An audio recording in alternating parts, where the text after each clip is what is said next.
let's get to our main review of Dead Man's Wire. Have you seen this? Have you seen this? Have you seen this? I know, I've seen this. I know this.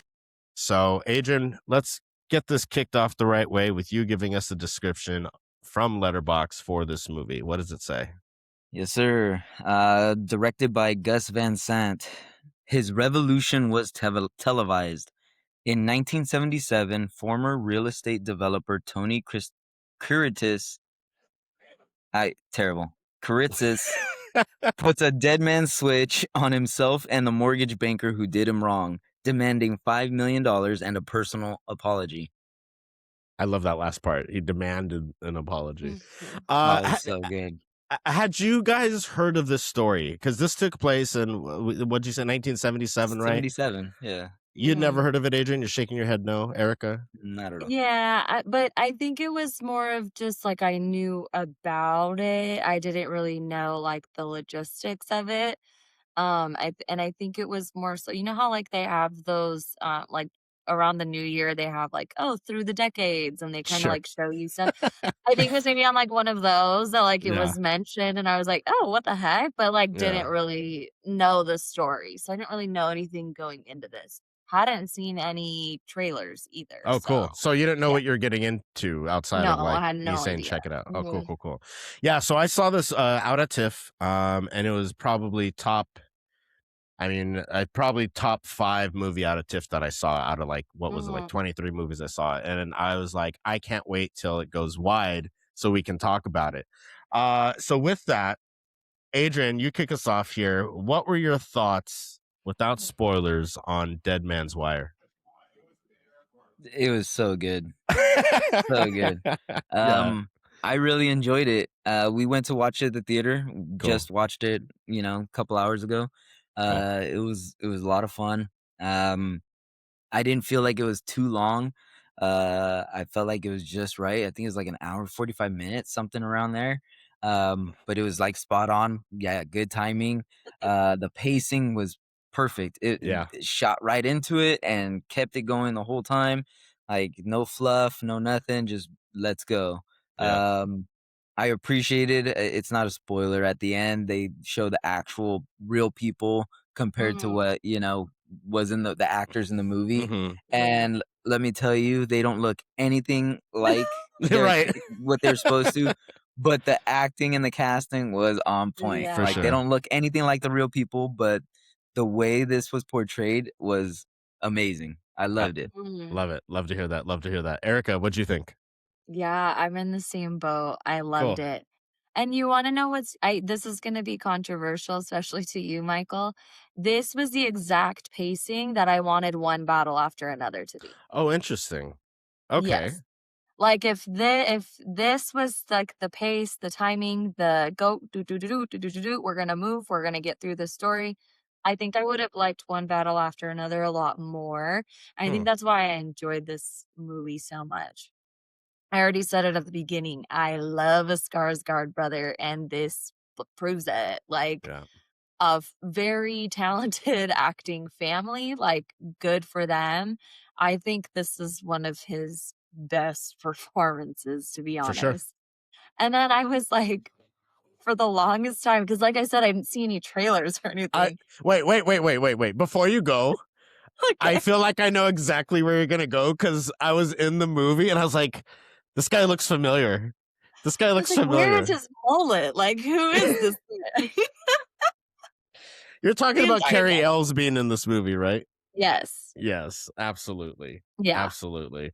When I was watching it, I was like, that he looks like Carrie Ells, but Yeah. his accent's completely different. They obviously make him look Oh, they did. different. Like I said, I liked this movie, and I don't want to say I don't like movies like this because I do find myself enjoying like true situations where they put like, the dramatics on it a little bit and everything. But everybody did so good. Like everybody had like a really good performance. I'm glad. I was reading that they extended the time that this movie was supposed to be out. It wasn't supposed to be out anymore. They were Oh, supposed already? to end January 9th, and it got so many good like reviews from the places that were showing it that they extended it and opened it to other theaters. So I'm glad they did because it was great.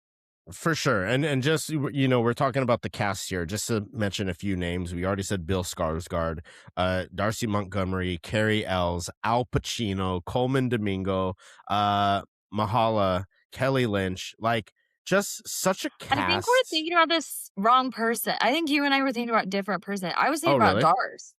Yeah. Oh, really? I was talking. Oh, sorry. Because I said Carrie Ells. Yeah. yeah, Sorry. no, I kept looking at Darcy and I was like, Where do I know him why from? do I know him? But when I I see. didn't end up watching the rest of Stranger Things, but when I did see him in it, like it's all Okay. 80s out. So I was like, is that him? Like I couldn't really like, is Well, it? I think that kind of speaks just to the transformative nature that this whole cast is, put Mhm. through. I mean, Bill himself, obviously he's Pennywise in it, and we just saw him in Nosferatu, and those are transformative due to like prosthetics and costume and everything. Mhm.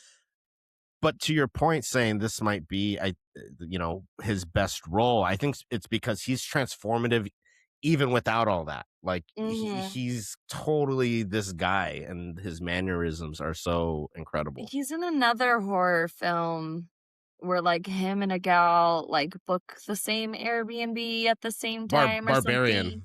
Oh, it is Barbarian. Barbarian, right? Okay, Yeah. I was like, I think that's what it is.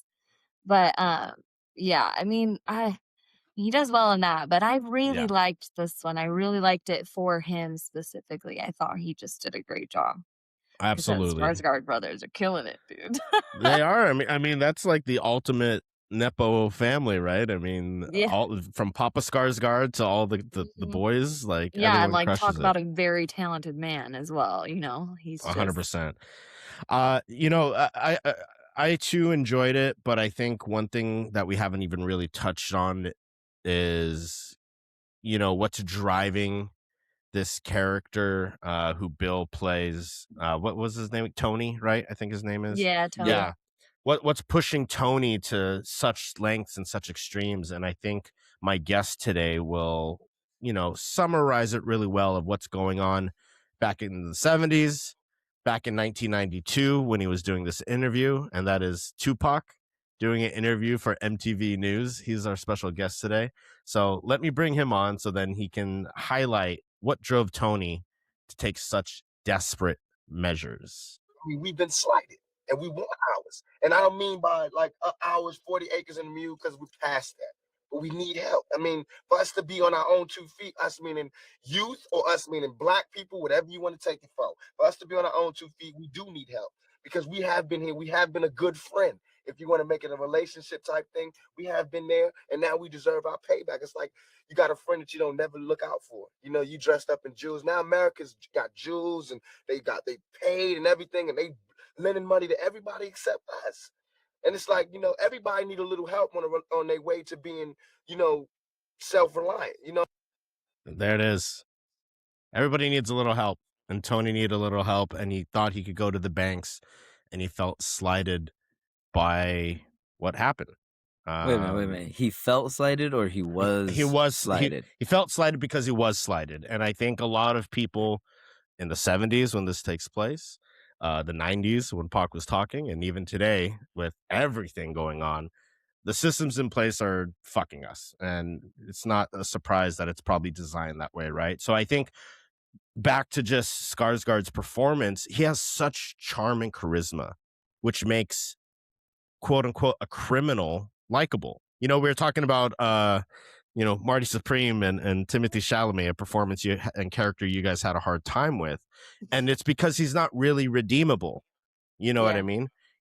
He did have, well, it's not really spoilers for Timmy, but if you don't want to know anything about Marty Supreme, go forward 10 seconds. But he does hold the gun to someone in that movie. He does blow people up at a gas station in that movie.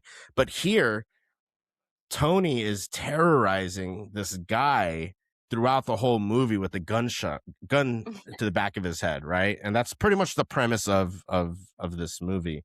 I did enjoy it.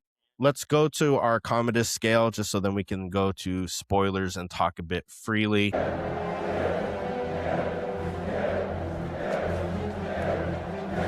I think I have a good sense of where this is going. But Erica, where are you going? Thumbs up, down, or even? Thumbs Two up. thumbs up. Two thumbs Oh, up. just thumbs up. Just thumbs up. Okay. Adrian. I'll go thumb up. Thumb up. Yeah, thumb up, thumbs up also. I think, yeah, just overall the pacing's great. The music is fucking, the score Perfect. and like the Oh, I soundtrack loved that it. is used was great, and I think it fed into that pacing you're talking about. They get right into the movie, like you said, Adrian. They I think, to what you were saying, Erica, as far as comparing it to one battle, and then this is me holding out an olive branch, is that this trims any fat. Like, it's literally what you need to know, and like it keeps a perpetual pace. Yeah. One battle is a bit more epic, and it was a larger budgeted movie, to say the least. Boo. Um, Boo. See, you act like you like the movie, but you're shitting on it, all the time. No, I'm not saying it was a bad movie. I don't think I've You're ever said it was a you bad movie. just boot it. It was too You should long. understand that she's complicated. Like, she's a very complicated person. Sure. Like, she likes the pacing of an hour and 45-minute movie, but she loves like Lord of the Rings, which is like 4.5 hours long. You know what I mean? Like, Complex. very complex. Yeah, you that's know? fair. It's also a fantasy movie. It deserves my attention.